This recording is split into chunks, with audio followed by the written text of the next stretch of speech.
Hello friends, welcome to my YouTube channel KL study friends. MP TET वर्ग 2 mains exams के लिए science में जो हमारे केमिस्ट्री की क्लासेस चल रही हैं उसी क्रम में ये हमारी अगली क्लास रहेगी। और इसमें जो आपका पात्रता परीक्षा का सिलेबस है उसी के अकॉर्डिंग सारी थ्योरी कवर करवाई जा रही है। तो ये हमारी अभी तक की क्लास नंबर 45 रहेगी। इससे पहले 44 क्लासें हो गई हैं और जिनकी आपको सारी वीडियोस जो हैं वो प्लेलिस्ट में मिल जाएंगी। हमने अलग से प्लेलिस्ट बना रखी है एमपी टेट वर्ग 2 चयन परीक्षा केमिस्ट्री और बायोलॉजी के नाम से, ठीक है। दोनों की अलग अलग प्लेलिस्ट हैं।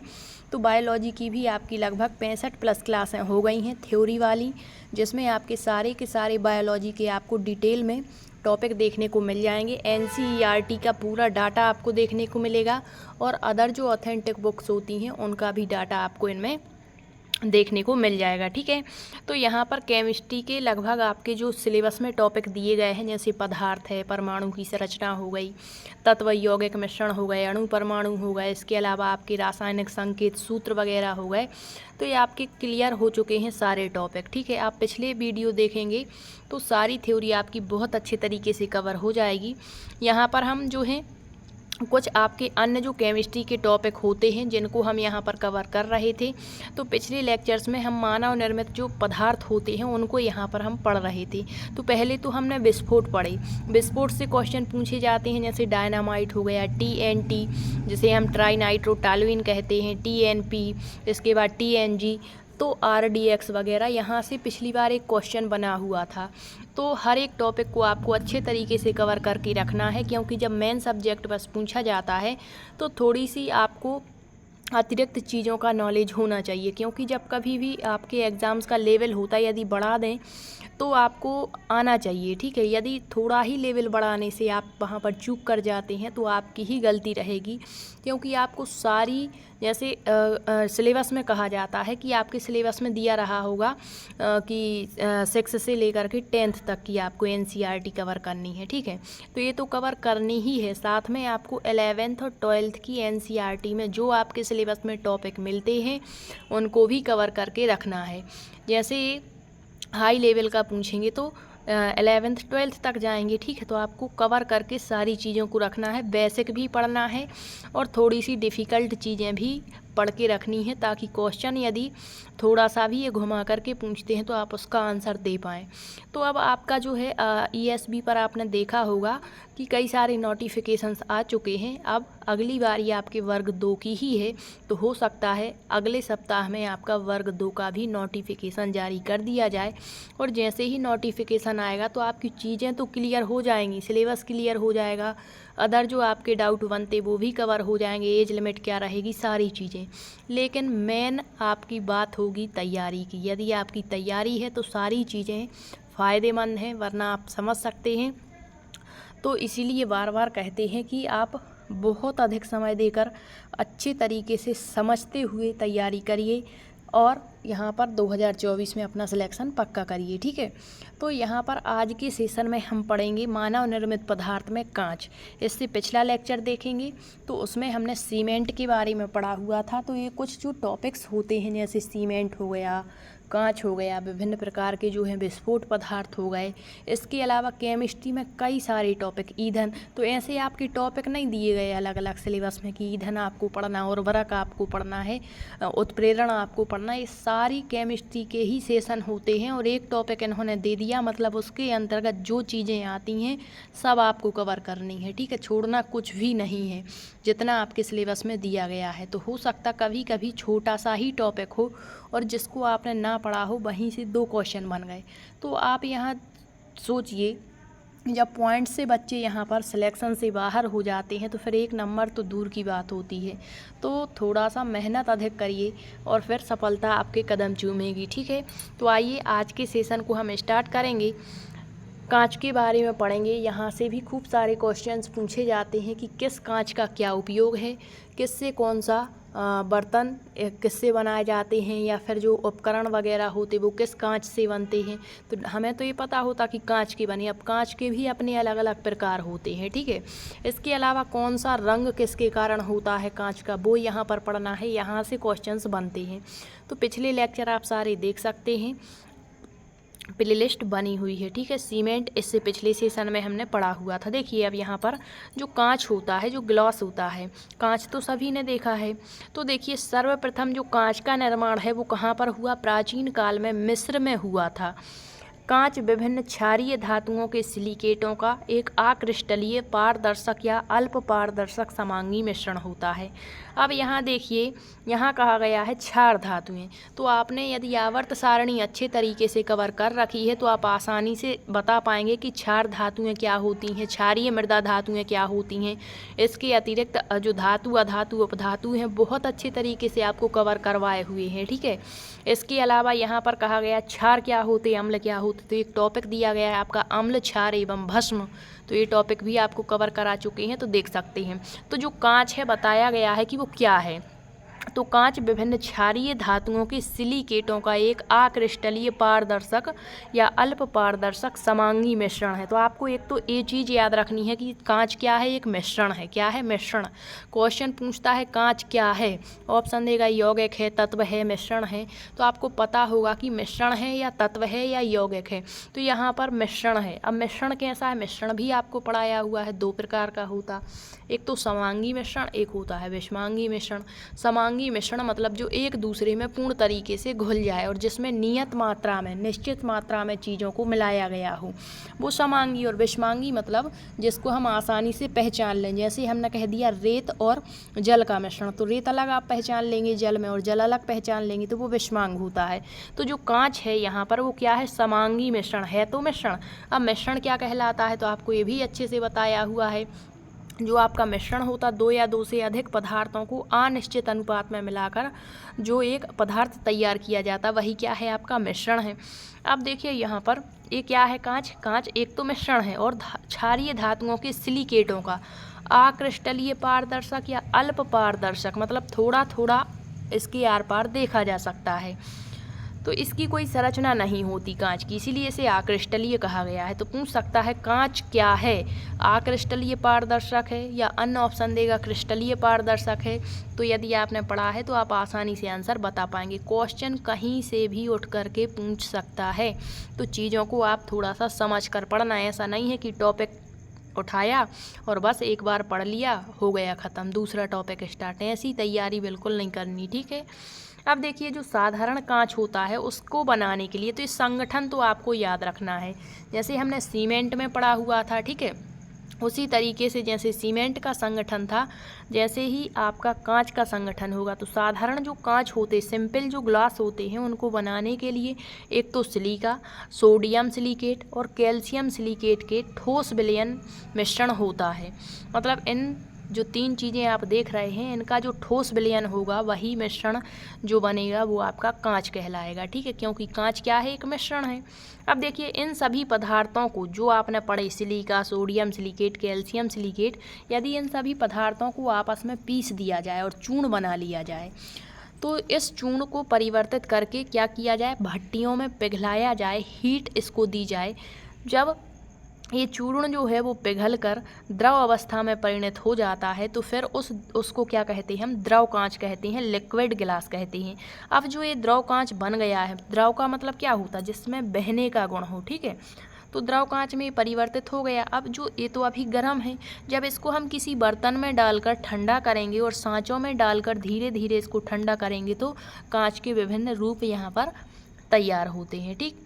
तो ये आपको याद रखना है कि जो कांच होता है वो किस किस का मिश्रण है, और फिर इस मिश्रण को यदि हम पिघलाते हैं भट्टियों में डाल करके तो इससे एक द्रव कांच बनता है। और जो द्रव कांच होता है उसको जब हम धीरे धीरे ठंडा करते हैं तो वही फिर क्या बन जाता? कांच बन जाता है। कांच क्या है? तो कांच की संरचना याद रखिए, ये एक अक्रिस्टलीय ठोस के रूप में अतिशीतित द्रव है, ठीक है। क्या है? अतिशीतित द्रव है, इसीलिए कांच की क्रिस्टलीय संरचना नहीं होती है। तो पूछता है कांच की संरचना कैसी होती है? तो अक्रिस्टलीय है, ना कि क्रिस्टलीय है, और ना ही उसका कोई निश्चित गलनांक होता है। ये चीज़ें आप स्टार बना लेना, यहीं से क्वेश्चन बनते हैं यदि यहाँ से क्वेश्चन पूछा जाएगा तो।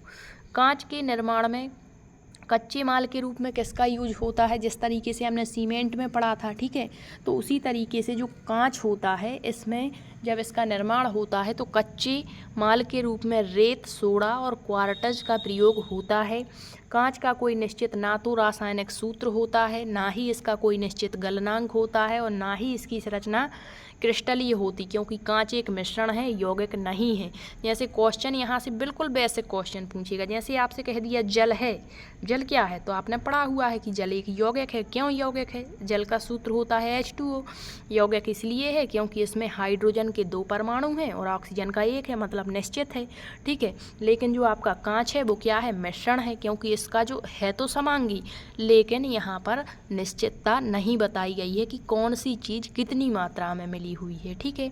तो इस तरीके से जैसे पूछ लिया जल क्या है, यौगिक है, उसी तरीके से पूछेगा सीमेंट क्या है या फिर पूछ लेगा कांच क्या है, तो पता होना चाहिए आपको, ठीक। अब जो साधारण कांच का औसत संगठन है वो आपको अभी बताया है, ये औसत संगठन आपका दिया गया है। अब देखिए, रेशेदार कांच का प्रयोग बुलेट प्रूफ जैकेट बनाने में किया जाता है। जो रेशेदार कांच होते हैं उनका यूज कहाँ पर होता है? बुलेट प्रूफ जैकेट बनाने में होता है। तो ये तो हो गई कांच की एक संरचना टाइप की, कि कांच में क्या होता है, कैसा इसका मिश्रण होता, कैसे जो है द्रव कांच बनता है और कैसे उसको ठंडा करके कांच बनाया जाता है। कांच का जो प्रयोग है सबसे पहले कहाँ पर हुआ? अब देखिए, एक आपका वर्ड आता है अनिलीकरण। कांच का अनिलीकरण यानी अनिलिंग ऑफ ग्लास क्या कहलाता है?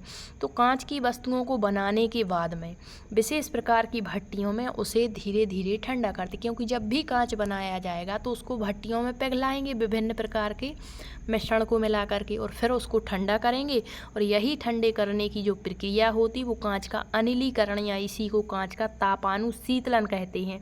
मतलब जो टेम्परेचर दिया गया है, जो कांच पिघल गया है, अब उसको शीतल करेंगे यानी ठंडा करेंगे। तो कांच का अनिलीकरण या कांच का तापानुशीतलन एक ही बात है, ठीक है। तो एक पूछ लेता है कि कांच का अनिलीकरण क्या होता है। अब इस तरीके से ऑप्शन बना के दे सकता है। अब हम देखेंगे कांच के विभिन्न प्रकार, कौन सा कांच क्या होता है। तो सबसे पहले जल कांच। ये जल कांच क्या है? वाटर ग्लास क्या होता है? तो जो जल कांच है सोडियम कार्बोनेट Na2CO3 और सिलिका को गर्म करने पर सोडियम सिलिकेट प्राप्त होता है, जो जल में विलय होता है, इसे ही जल कांच कहते हैं। तो जल कांच पूछ सकता है कि क्या है, इसका संगठन क्या है। अब देखिए, अगला होता है फोटोक्रोमेटिक कांच।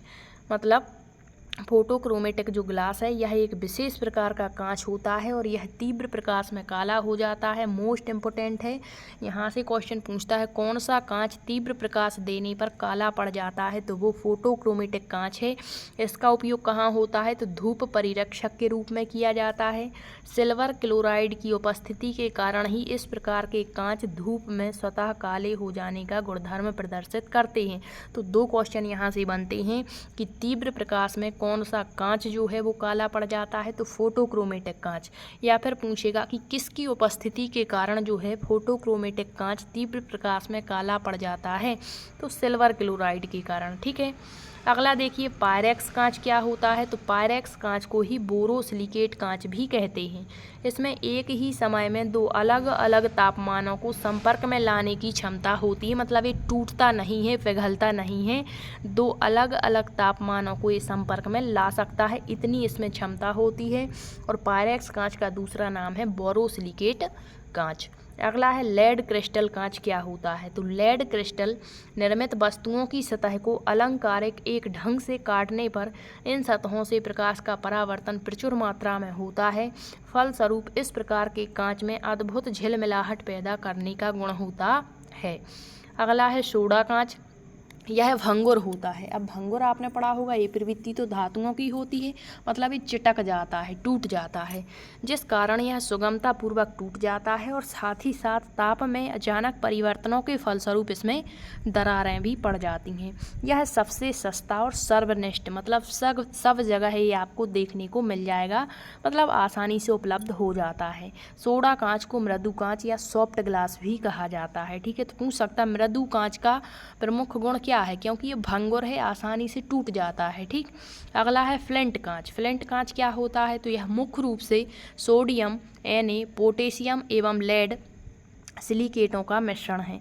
इसका उपयोग उत्तम कलात्मक वस्तुओं एवं कांच के महंगे उपकरणों के लिए होता है।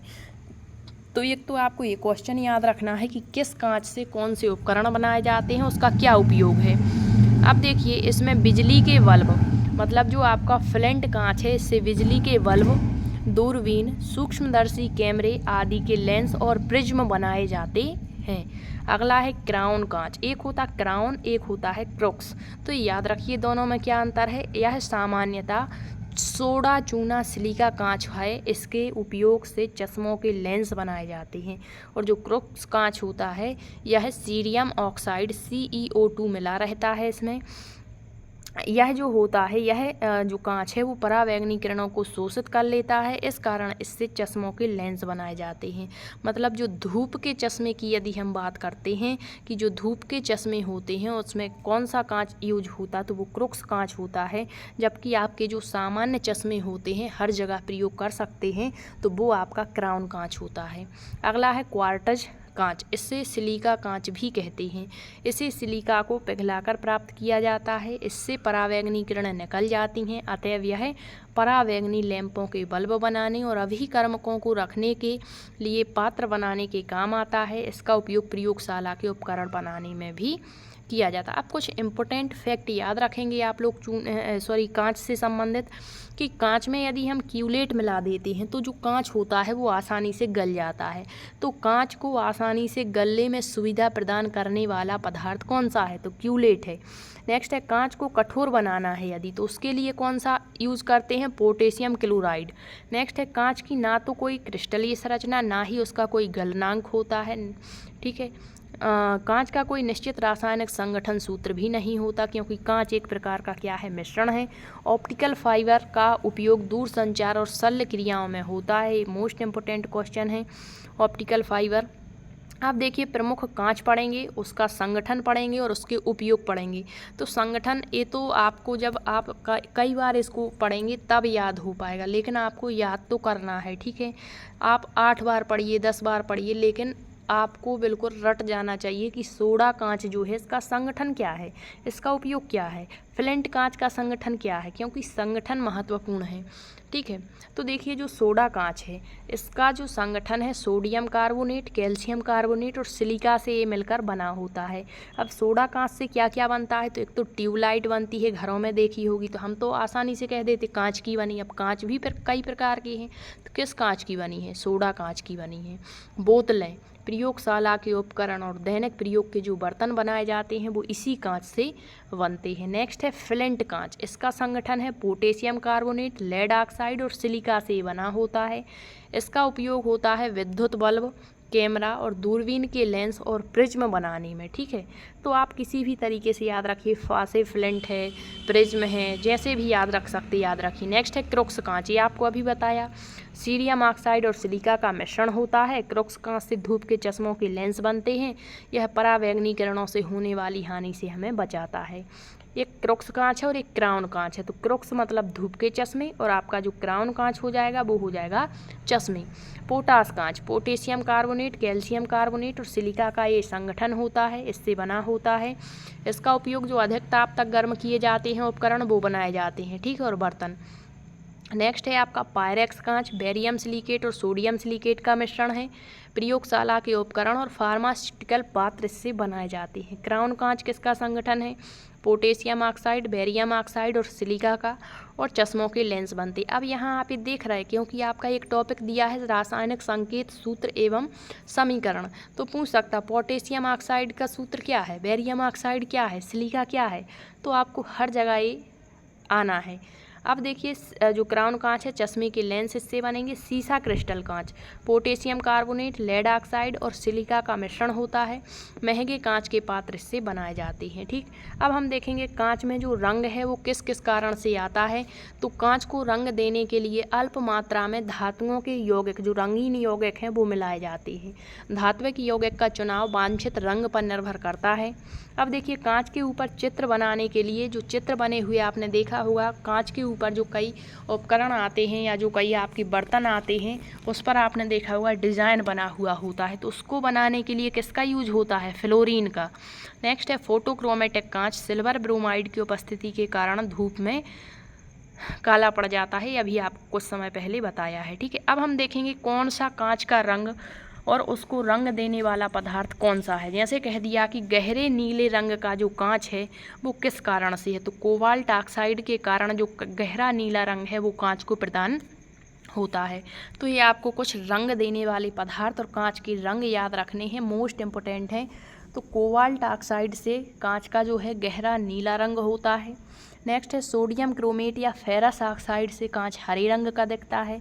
सेलेनियम ऑक्साइड नारंगी लाल रंग प्रदान करता है। फेरिक लवण या सोडियम यूरेनेट प्रतिदीप्तिशील पीला कलर प्रदान करता है कांच को। नेक्स्ट है गोल्ड क्लोराइड या पर्पल ऑफ कासियस, रूबी जैसा लाल रंग इससे दिखाई देता है कांच का। क्यूप्रस ऑक्साइड और कैडमियम सल्फाइड ये चटक लाल रंग देता है। क्यूप्रिक लवण पीकॉक नीला, एक है क्यूप्रिक और एक है क्यूप्रस लवण, तो दोनों में आपको याद रखना है जो क्यूप्रिक लवण है वो पीकॉक नीला रंग देगा और क्यूप्रस जो लवण है वो लाल रंग देगा। पोटेशियम डाइक्रोमेट हरा और हरा पीला रंग देता है कांच को। मैंगनीज डाइऑक्साइड जो है बैगनी से हल्का गुलाबी और जामुनी रंग प्रदान करता है। क्यूप्रस लवण लाल, कैडमियम सल्फाइड नींबू जैसा पीला रंग देता है और कार्बन जो होता है वो कहरुआ रंग देता है। तो क्वेश्चन दो प्रकार से पूछेगा, कांच का लाल रंग किस कारण से होता, क्यूप्रस लवण के कारण। एक पूछेगा क्यूप्रस लवण के कारण कांच में कौन सा रंग मिलता है या कांच किस रंग का होता है, तो इसकी अधिकता से कांच लाल रंग का दिखेगा।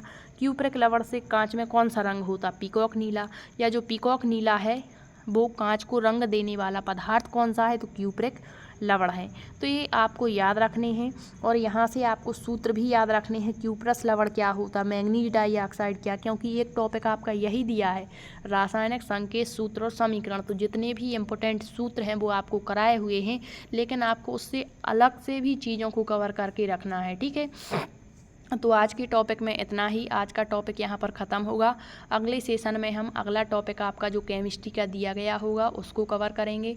यदि आपको क्लास पसंद आई है तो शेयर ज़रूर करना, और यदि कहीं पर भी आपका कोई भी डाउट बनता है तो आप कमेंट्स के माध्यम से पूछ सकते हैं। मिलते हैं अगले सेशन में, तब तक के लिए सभी का बहुत बहुत धन्यवाद।